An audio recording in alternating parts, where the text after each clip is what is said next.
क्या आप जानते हैं कि बिना डोरी के हम इतनी पतली पाइपिंग बना सकते हैं इस ऑरेप पट्टी से।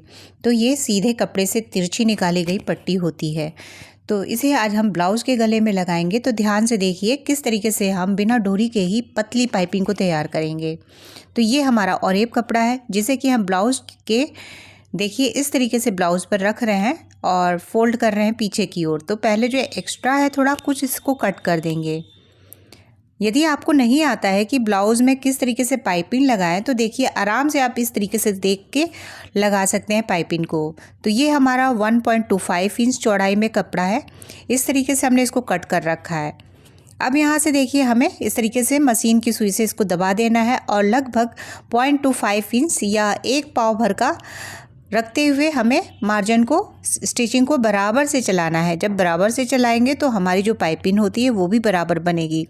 तो कुछ सटीक चीज़ें हैं, टिप्स हैं जिससे हम ये पाइपिंग अच्छी बना सकते हैं।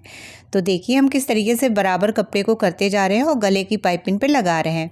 और ये भी ध्यान दीजिएगा कि सीधे तरफ से ही हमने पाइपिंग को रखा है, जब पलटेंगे तो अंदर की ओर जाएगा।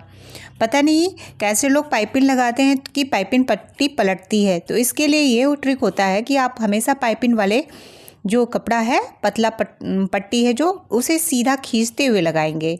यदि आप उसको थोड़ा सा भी लूज छोड़ेंगे तो वो ज़रूर पलटेगा। और ब्लाउज़ का जो गला है उसे बिल्कुल भी नहीं खींचेंगे, उसे आराम से बस रखते जाएंगे और थोड़ा थोड़ा सा हल्का सा खिंचाव देंगे और ये पट्टी पे, यानी कि जो हमारी पट्टी कटी हुई है गले में लगाने के लिए। इस तरीके से बराबर से हमें सिलाई को चलाते जाना है। आप जूम करके और भी ज़्यादा नज़दीक से देखना चाहें तो देख सकते हैं बराबर से किस तरीके से सिलाई जा रही है। और यहाँ पर हमने पूरी सिलाई को दिखाया है। तो ये हम बिना डोरी के ही बनाएंगे और दिखाएंगे कि किस तरीके से आप बराबर से लगाते हैं यदि इस तरीके से पट्टी, तो आपकी बहुत ही सुंदर पाइपिंग बनकर तैयार होगी।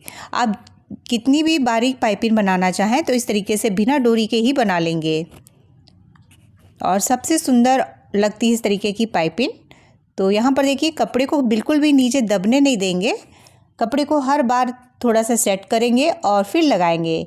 पाइपिंग के कपड़े को ही खींचना है। तो देखिए यहाँ पर हम किस तरीके से खींच रहे हैं। और यदि पाइपिंग के कपड़े को खींचा नहीं जाएगा ना तो ये जो गला होता है तो शोल्डर से उतरने लगता है। यदि डीप नेक के ब्लाउज़ होते हैं तो ये प्रॉब्लम ज़्यादा आती है। तो कंधे के पास जब पहुँचते हैं तो इसे थोड़ा अच्छी तरीके से खींचना चाहिए, मतलब बहुत ज़्यादा भी नहीं लेकिन खींचना चाहिए। अब देखिए ये हमारा पाइपिंग इस तरीके से सिल गया है। अब इस तरीके से मोड़ के फिर से लगभग इतनी चौड़ाई का ही हमें मोड़ के सिलाई मारना है। तो देखिए हमने यहाँ पर दिखाया है नीले लाइनिंग से, इस तरीके से हमें इतना कपड़ा रखते हुए हमें स्टिच मारनी है किनारे किनारे। देखिए साइड से हम सिलाई मार रहे हैं ताकि जब हम पाइपिंग को पलटे ना तो हमें साइड में बाहर की ओर नहीं दिखना चाहिए कोई भी सिलाई, बस उतनी दूरी से हम लगा सकते हैं सिलाई को। तो लगभग 1 लाइन के करीब हमारी पाइपिंग तैयार होती है। इंची टेप में जो छोटी छोटी लाइनें होती हैं 1 लाइन मान लीजिए, तो उतनी पतली यदि पाइपिंग आप तैयार कर रहे हैं तो उसके हिसाब से ही किनारे सिलाई चलाएंगे। तो बस ध्यान से ट्रिक को देखिए और आपको अच्छी तरीके से समझ में आ जाएगा। और ये बहुत ही इजी होता है बनाना, लेकिन बहुत से लोग डरते हैं कि नहीं हम नहीं बना पाएंगे। लेकिन यदि इस तरीके से ये पाइपिंग नहीं बना पाएंगे तो किसी भी तरीके की पाइपिंग नहीं बना पाएंगे। और ये बिल्कुल सटीक और बेहतरीन तरीका होता है किस तरीके से पाइपिंग बनाएं। अब देखिए किस तरीके से हम फोल्ड करेंगे। और देखिए यदि आपके पास थ्रेड इस कलर का नहीं भी है तो भी आप इस तरीके जैसे हम बता रहे हैं आप बनाते हैं और आसानी से आप बिना किसी भी धागे के दिखे सिलाई कर सकते हैं, तुरपाई कर सकते हैं इसका। तो पहले तो हम मशीन से बता दे रहे हैं। यहाँ पे देखिए मशीन चला रहे हैं। देखिए थोड़ा सा भी यदि धागा जो है मैच नहीं करता है तो गले पे बहुत ही ख़राब दिखता है, अच्छा नहीं लगता है, इसलिए उसका यूज़ नहीं करेंगे। देखिए हम फिर से बना के आप सुई से दिखा रहे हैं। तो देखिए इस तरीके से हमें फोल्ड करना है। ये देखिए राउंड में सुई को रखते हुए इस तरीके से, ताकि सुई से जब हम इस तरीके से करते हैं ना तो जितना भी कपड़ा बाहर आ रहा होता है वो एकदम अंदर बैठ जाता है इस पाइपिंग के अंदर। और हल्का सा पाइपिंग को राउंड कर देते हैं। और जो सिलाई हमने कर रखी है नीचे, यानी कि ब्लाउज के साथ जो स्टिचिंग मारी है, बस उसमें से थ्रेड को निकालना, हर एक थ्रेड को छोड़ के, और एक ऊपर की ओर हमें पकड़ लेना है पाइपिंग वाले कपड़े को। तो देखिए किस तरीके से, ध्यान से देखिएगा, आपको अच्छी तरीके से समझ में आएगा। और हमारा कोई भी सिलाई जो है फ्रंट में नहीं आना चाहिए। यदि फ्रंट में आएगा तो अच्छा नहीं लगता है देखने में। यही हमारी सबसे अच्छी ट्रिक होती है कि इस तरीके से यदि आप बनाएंगे तो आपकी पाइपिंग जो है परफेक्ट बनेगी। ये देखिए हम यहाँ पे दिखा रहे हैं, और भी करीब से हम दिखाना चाहेंगे तो देखिए ध्यान से।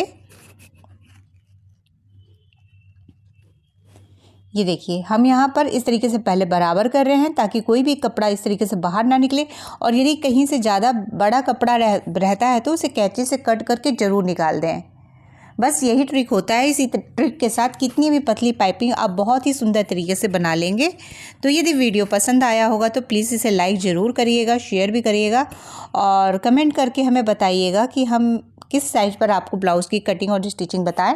तो यहाँ पे देखिए हम और करीब से दिखा रहे हैं। ये देखिए हमने नीचे सिलाई वाले में डाला है और ऊपर जो पट्टी वाला हिस्सा है उसमें अब सुई को इस तरीके से बराबर करके अब इस तरीके से निकाल लेंगे। ये देखिए नीचे बस हम थ्रेड में डालते हैं जो हमारा स्टिचिंग है ब्लाउज़ के साथ, बस उसी में, और कहीं से भी नीचे का कपड़ा हम नहीं पकड़ते। हर एक बार एक टाँके को छोड़ के हम दूसरा तीसरा टाँका इस तरीके से उठाते हैं। और देखिए कितना ही प्यारा ये हमारा पाइपिंग बना है बराबर से। आप चाहें तो इससे भी बारीक पाइपिंग इससे बना सकते हैं बिना डोरी के, और ये सबसे ब्यूटीफुल लगता है इस तरीके की यदि आप पाइपिंग बनाते हैं तो देखिए। और थोड़ा थोड़ा सा हमें सेट कर लेना होता है, और जब आपकी प्रैक्टिस हो जाएगी ना तो आप बहुत जल्दी लगा लेंगे। यहाँ पे हम बहुत धीमे दिखा रहे हैं आपको समझाने के लिए, और जब आपको आ जाएगा तो आप फटाफट इसकी पाइपिंग कर लेंगे। Thank you for watching.